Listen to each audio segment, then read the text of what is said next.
Corea y América Latina, Derecho Público y Política Exterior. Nos encontramos con el doctor Rodrigo González Quintero, de Colombia. La ponencia es la reformulación del Pacto Social en Corea y Colombia y su aplicación por las Cortes Constitucionales. Nos acompaña también la doctora Alejandra Chacón Morales, de Centro Asia-Pacífico del Instituto de Estudios Internacionales de la Universidad de Chile, con la ponencia Percepciones de la Política Exterior de Corea del Sur hacia América Latina, los casos de Brasil y México. Contamos con la asesoría y comentarios del doctor Andrés Fajardo, que es el director del Instituto de Derechos Humanos de la Universidad Sergio Arboleda, quien está en curso para llegar.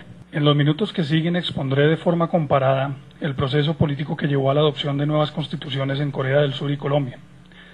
Se presentarán las circunstancias particulares que rodearon y posibilitaron la aprobación de nuevas constituciones y que tocan elementos neurálgicos de política y democracia, como por ejemplo la participación ciudadana en dicho proceso. Asimismo, haré referencia al desempeño de las Cortes Constitucionales, pues se erigen como una de las instituciones capitales dentro del nuevo diseño institucional. De alguna manera, las nuevas constituciones en nuestros países se conciben como reformulación de un pacto social, y las Cortes juegan un papel importantísimo respecto a la actualización constante de dicho pacto. La redacción de una nueva constitución se lleva a cabo bajo circunstancias extraordinarias o algún tipo de crisis. En el caso surcoreano, la Constitución del 87 vino a culminar una sucesión de acontecimientos que resultan en la apertura y democratización de un régimen reputado como autoritario, arrogante y dictatorial. Un sistema restrictivo de varios años cimentado en principios de seguridad nacional y prosperidad económica. Pero desde principios de los 80 se nota un cambio de percepción popular, un desencanto general para con el sistema y un deseo de terminar con ese intercambio obtuso entre bienestar material y déficit democrático. Malestar recogido por los líderes de la oposición y traducido en votos para las elecciones legislativas del año 1985. En junio del 87, tras varios meses de protestas callejeras multitudinarias, Ro, entonces candidato presidencial del partido oficial, se compromete a reformar la Constitución y a acceder a ciertos pedidos de la oposición referentes a la elección presidencial directa y a la garantía de derechos fundamentales. Oficialistas y opositores se dan a la tarea de redactar dichas reformas entre agosto y octubre, y el resultado fue la nueva Constitución de 1987. Por lo tanto, la existencia previa de un régimen autoritario hizo del nuevo texto constitucional surcoreano no solo una meta a lograr, sino además un símbolo de la transición alcanzada, un nuevo pacto social. Para el caso colombiano, el proceso constituyente no envuelve una etapa previa de transición a la democracia. Por el contrario, a finales de los 80 Colombia contaba con 30 años de democracia electoral ininterrumpida y con todos los requisitos de la democracia funcional. La Constitución del 91, no obstante, se concibe como una solución a la crisis caracterizada por la falta de legitimidad del sistema político y un alto grado de descomposición social. Solución entonces que implicaba tanto el afianzamiento de la democracia participativa como el fortalecimiento del Poder Judicial. Así, lo que se percibía como incapacidad institucional para enfrentar la crisis, sumado a iniciativas previas de reforma por los cauces institucionales que se vieron frustradas, allanó el camino para que una asamblea reformatoria de la Constitución de 1886 fuera convocada. La nueva Constitución entonces se invoca como solución a la crisis institucional y de violencia y se erige como un pacto social cuyos objetivos trazados incluían dichas metas. Aunque el proceso constituyente y la Constitución fueron posibilitados y acordados por la clase política del momento en los dos países, no se puede desconocer el protagonismo a lo largo del proceso que tuvieron los pueblos surcoreano y colombiano. Así, fueron miles de coreanos los que se lanzaron a las calles protestando contra el autoritarismo, buscaron la democratización del sistema y finalmente forzaron al liderazgo político a actuar. Y en la ratificación final de la Constitución se dio vía referendo popular con una aprobación del 93% de los votos emitidos. El número de colombianos, sobre todo estudiantes universitarios indignados con la situación de crisis y violencia, que marcharon por las calles colombianas en 1989, aunque menor, fue lo suficientemente importante como para presionar a los líderes políticos para hablar seriamente de reformas constitucionales. Fueron los colombianos los que participaron en mesas de trabajo organizadas al respecto y fueron sus votos, más de 10 millones depositados en distintos comicios celebrados a lo largo de 1990, los que posibilitaron la celebración de una asamblea constitucional. Las constituciones modernas europeas, más que concesiones graciosas del poder político, son resultado de un pacto curioso entre distintas facciones que encarnan luchas centenarias entre la realeza y otras fuerzas sociales. pactos que representan la dimensión histórica y racional del Estado liberal y la tensión entre el poder disminuido de la monarquía y el creciente de los revolucionarios. Pactos que se erigen como acuerdos jurídicos celebrados entre individuos libres. Cobra sentido así la afirmación de Bobbio en cuanto a que la vida política se desarrolla mediante conflictos que jamás son resueltos definitivamente, cuya solución se da mediante acuerdos momentáneos, treguas y aquellos tratados de paz más duraderos que son las constituciones. Entonces, la Constitución expresa relaciones de poder, así como acuerdos existentes entre distintos actores sociales, económicos y políticos de una sociedad. En teoría, equivale entonces a un pacto o convenio consentido por cada individuo, del cual deriva el poder político que, sometido al derecho, habrá de asegurar la cohesión social a través de la regulación de sus conflictos. Así, el Estado constitucional, aquel en que la Constitución es piedra angular, se erige a partir de esta noción de pacto o contrato. Ahora bien, ¿puede el marco teórico descrito aplicarse a los casos objeto de estudio? La respuesta es afirmativa. En general, las transiciones políticas envuelven pactos, convenios y acuerdos cuyos elementos se convertirán eventualmente en cláusulas constitucionales. Dentro de la transición democrática coreana, la nueva constitución es resultado de la colaboración por primera vez en la historia entre el partido gobiernista y los de oposición, luego revalidada mediante referendo popular. Por ello, la nueva constitución cuenta con mayor legitimidad que cualquiera de las anteriores. De alguna manera se erige como un pacto para terminar con tantos años de gobiernos autoritarios. Además de utilizarse respecto de transiciones a la democracia, la idea de pacto también puede aplicar para eventos de reforma democrática y resolución de crisis institucional, como era el caso de Colombia a finales de la década de 1980. Si bien el régimen de entonces no podía calificarse de autoritarismo, sí por lo menos era el de una democracia restringida y excluyente. Así, la nueva Constitución fue un proyecto para refundar al Estado y a la sociedad, un instrumento para superar la crisis sociopolítica vivida hasta entonces, un pacto nuevo que refleja un proceso constituyente caracterizado por innumerables negociaciones que buscaron crear nuevas reglas respecto al ejercicio del poder en el país. Jefferson creía que cada generación de ciudadanos debía de darse su propia constitución, ya que la tierra pertenece a los vivos y los muertos no tienen ni poder ni derecho sobre ella. Por lo mismo sugirió que toda constitución habría de expirar naturalmente cada 19 años. Independientemente de lo viable o no de dicha idea, el argumento que subyace es la necesidad de reacomodar la Constitución a la realidad social de los tiempos.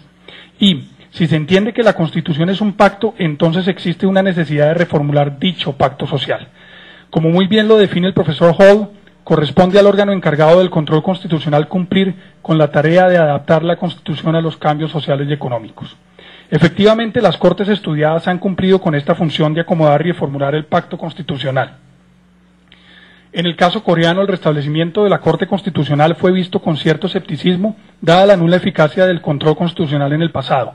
Tras la apertura democrática, la Corte estaba forzada a operar dentro de un ambiente político de polarización, a la vez que trataba de establecer su legitimidad propia como órgano institucional dentro del nuevo Estado de Derecho. Y se puede concluir sin ambajes que ella no ha defraudado estas altas expectativas. En sus 2 décadas de funcionamiento ha expedido más de 7.000 decisiones, desempeño que refuerza su misión institucional como protector del acuerdo constitucional y guardián de los valores democráticos.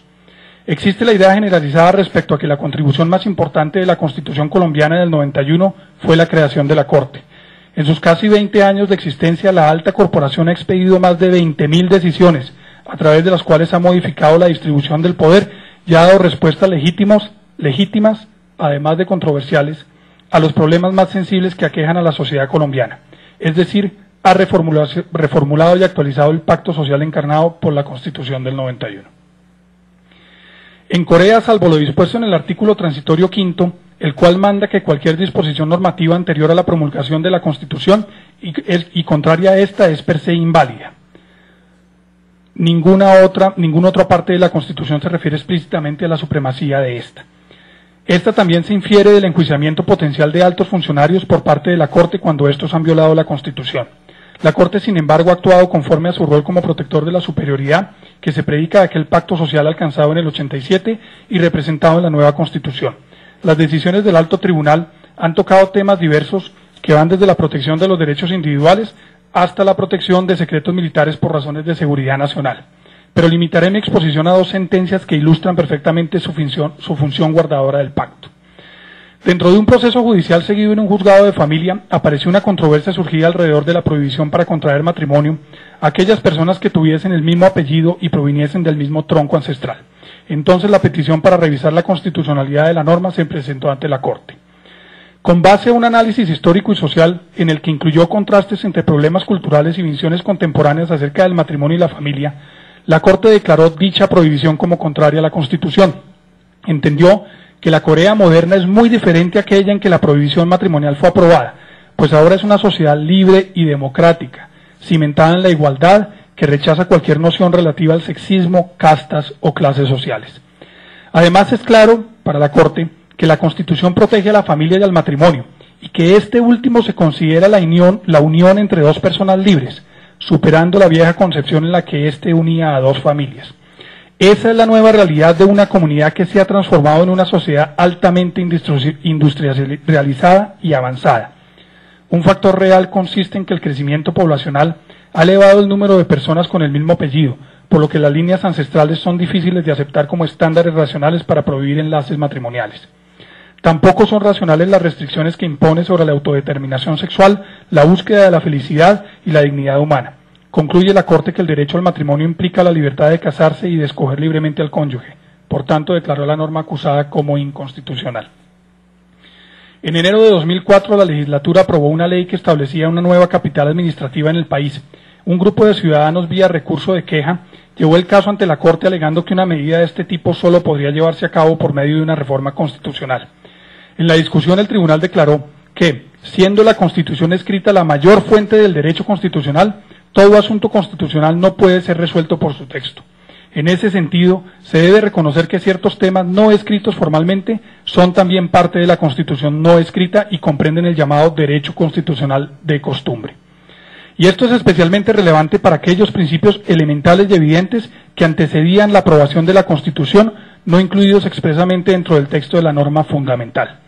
Para la Corte, el pueblo soberano participa en la creación y reforma de la Constitución escrita, así como también es capaz de crear derecho constitucional por costumbre, que implica la expresión de un deseo constitucional por parte del pueblo equivalente a y con la misma fuerza de la Constitución escrita. De este modo, las costumbres constitucionales son expresión de la soberanía popular, y aunque no existe una disposición constitucional expresa al respecto, para la Corte es un principio básico, probado por la historia y la tradición, el que Seúl sea percibida como capital del país, situación que antecede incluso a la creación de la República Coreana. Siendo el estatus de Seúl como capital una disposición de rango constitucional no escrita, su afectación ha de tramitarse como reforma constitucional. Por ello, la ley atacada es inconsistente con el derecho constitucional no escrito. Además, la importancia del tema haría necesario, según la Corte, que la reforma fuese confirmada vía referendo, por lo que la norma viola también el derecho al sufragio de los ciudadanos. Por todo lo anterior, la norma citada fue declarada como inconstitucional.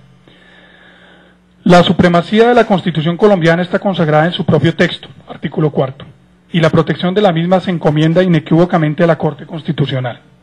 El mismo tribunal, desde el principio, asumió como guardián del pacto constitucional cuando expresaba que, entre la Constitución y la Corte, cuando ésta interpreta que ella no puede interponerse ni una hoja de papel. En muchas de sus sentencias, la Corte ha referido también la naturaleza pactista y novedosa de la Constitución, como por ejemplo al hablar de un nuevo ordenamiento constitucional o del Estado de Derecho que el constituyente del 91 quiso afirmar y actualizar. Dentro de las muchas decisiones expedidas por dicha corporación, que han tocado y modelado al ejercicio del poder público los derechos